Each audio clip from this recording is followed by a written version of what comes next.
What's going on, YouTube? This is Big Pencil coming at you again with a nut. Hope everybody's safe and doing well in amongst of all of this madness that we got going on in our country and in the world right now. It ain't just our country, it's all of them. Everybody's going fool over this thing, and there's a good reason. You know, it's a whole bad situation with this virus going on that I hope and pray that everybody out there, it just goes away and we can get back to normal life.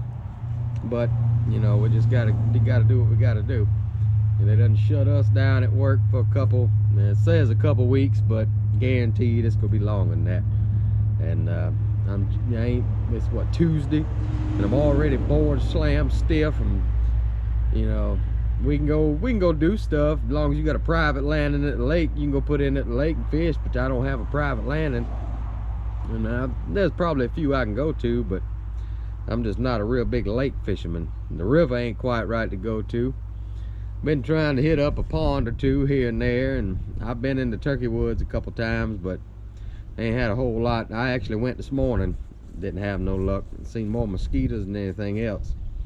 But I figured I would do a little video on not a full year, because I hadn't had the gun a full year. It's only been about 10 months, but you know, I've had this Browning A5 a full season, and I figured I'd do a little follow-up review on it and let you know how it done throughout the season, and you know, what I liked about it, what I didn't like about it. There was a couple things that I didn't like about it, but most of them pretty good. It's an excellent shotgun, and it is unloaded. But to start with, let's see the kill count that I have on it thus far. You know, mainly I used it for doves, but I did hunt deer with it. I hunted ducks with it. I killed 189 doves with this gun this year. And you know, I do a lot of dove hunting. You know, not all of them was on camera. Because sometimes, you know, you take them cameras out there on your head with your hat and all that stuff, boy, it'll give you a headache, and it will make you want to take that camera off pretty quick. But I killed 189 doves with it this year. I've probably got roughly, I'm gonna say probably 2 cases of shells through it, between shooting skeet, hunting doves, hunting deer, hunting ducks. I killed 5 deer with it. I killed the 3 deer with it on the man drive, that one nice buck, the 6-point, and the old scrub head buck. And I killed a doe with it on Thanksgiving Day that I did not have my cameras with me. I wish I would have. It would have made an excellent video, but I didn't have my camera with me that day. I was actually out there with my brother-in-law. You know, we was visiting family for Thanksgiving, and either way, hell, it was about 2:30, 3 o'clock. Hell, let's go out there and see if we can kill some birds. So we went out there. Didn't have no luck with the birds. They just wasn't coming in. But he said, "Boy, I got the itch to kill a deer with a shotgun. Let's go try to, you know, jump us up a deer." So I said, "All right, let's go. You get in the hot spot, and I'll jump one up to you and see if you can kill him." And we went, and you know, I'm walking up in stuff probably, you know, chest high. It's an old pond flat, like an old wetlands area. They can't plant it, so it just stays there, and as thick as it can be.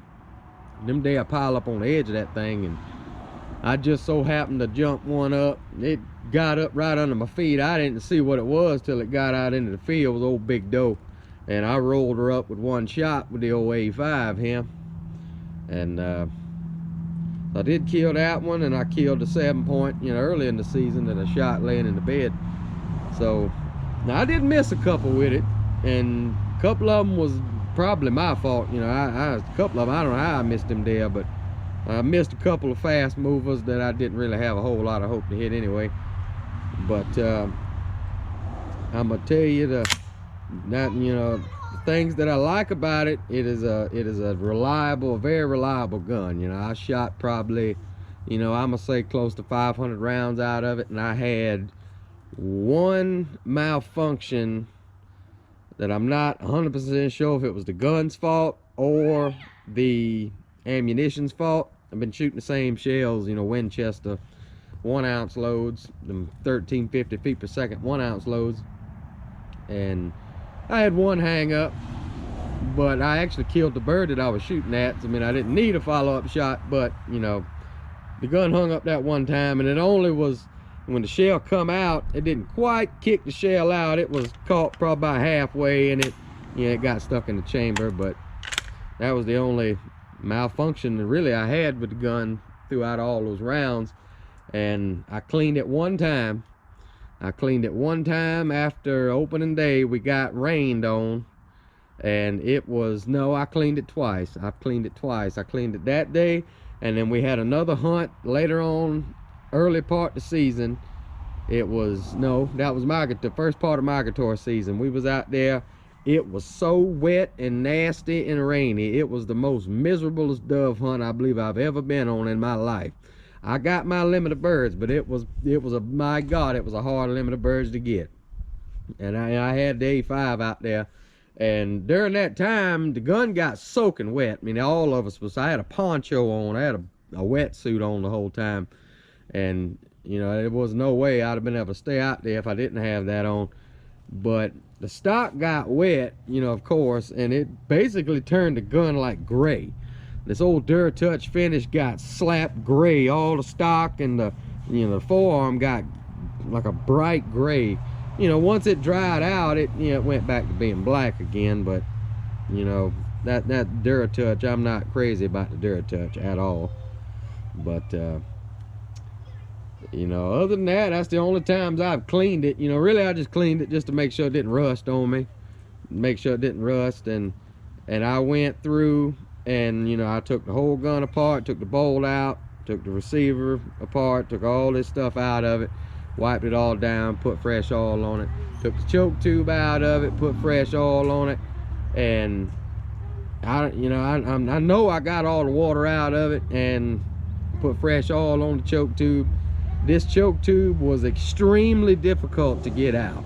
Like, it almost wouldn't come out at one point. I had to penetrating oil on it, you know, get a good wrench in there and get it out. It took me a while to get that thing out of there, but finally I got it out and put fresh oil on it again, cleaned it up. But it had a lot of rust and whatnot on that little brass piece on the bottom end of these DS choke tubes that come in these guns. You know, it's supposed to keep dirt and moisture and whatnot from getting into the, you know, into the threads of your choke, but that's a lie. You know, that thing got nasty. I had to take some Scotch-Brite to it to get that stuff off of there, put it back in, and you know, put fresh oil on it again. So you know, that wasn't, you know, that might be a design flaw on Browning's part, but you know, other than that, I really don't have nothing bad to say about the gun. The Touch finish is not a good thing. I'm not a big fan of it. I'm gonna take you here in a second to show you the marks and scuff marks I put on the gun over the last year. It's not many. You know, I try to take care of it best I can. You know, I beat around the bushes with it and whatnot. And you know, it just, you know, when you use a gun like I do, it's gonna get some marks on it. It's gonna get scuffed up. There ain't nothing you can do about it. You just try your best to take care of it. But the Touch finish does not hold up to very much abuse. And I've got a friend of mine that's got a gun just like this one. He's had it for 4 or 5 years now, and that Touch is absolutely trash. It's sticky as it can be, and what's left of it is sticky as it can be. Most of it is done rub slap off, and you know, he could probably send the gun back to Brown, and then they would fix it. You know, there's a lawsuit going on that they, you know, fixing all them problems. But I don't think mine's to that point yet. I don't need to send it off. But yeah, I'm gonna be doing some more hunting with it. You know, I killed 189 doves. I killed 12 ducks with this gun this year, and 5 deer. So, you know, it's been a good one so far, and you know, I like it. It points well. It points well. It aims well, and you know, when you get used to shooting a gun, you like shooting it. But let me bring you in and show you the details, that kind of scuff marks on it. There's a little bit of the Touch wearing off right there where you grab it, you know, with your hand on the pistol grip. It's not nothing terrible, but it's Yeah, it's enough to get you agitated. And then up here on top of the receiver, I actually dropped it, bringing it into the house one day. It fell off, down off the porch and rubbed up against the house. So it rubbed a little bit at the top of the receiver, which is not terrible. It's didn't mess it up or anything, just cosmetic. And riding it around in the truck with other guns, it got a mark on it right there from that. It's fairly clean for the most part. I do clean them after hunting season goes out, which I hadn't with this one yet, but I just really didn't need it. When you come down to the barrel, and right there at the end of the barrel, it's got a couple of chip marks on it where the paint's coming off of the barrel. But once again, that's cosmetics. It doesn't really affect how it shoots.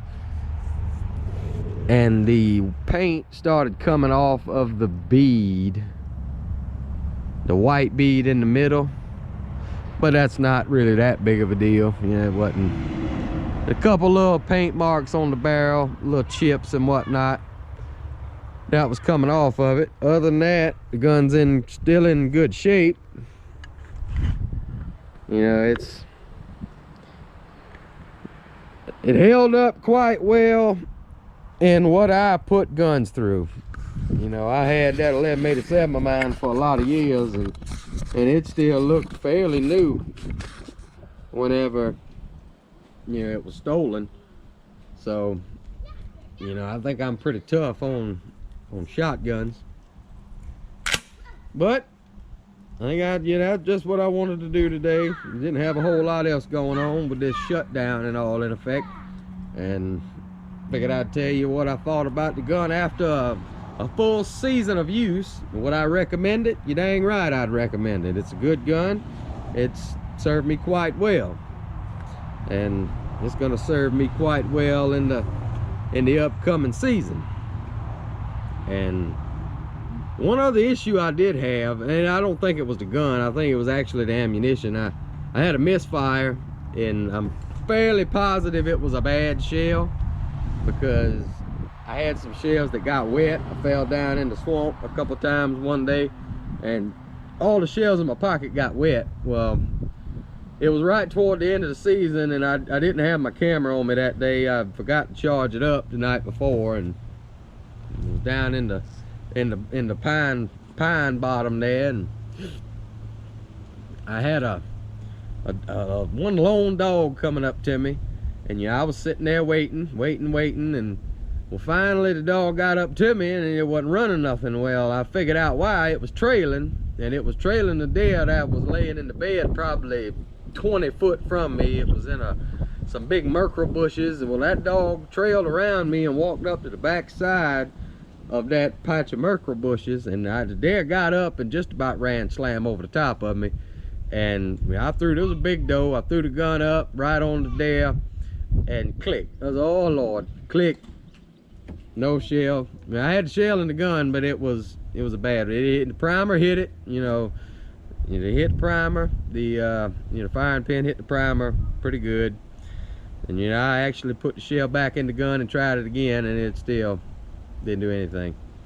So I'm fairly certain that was the shell. It wasn't the gun's fault, but it is what it is. Can't kill them all. But I think that's it. Y'all be safe out there. Try not to catch this virus. It's a bad one. This is Big Pencil, and we will be back with another one soon.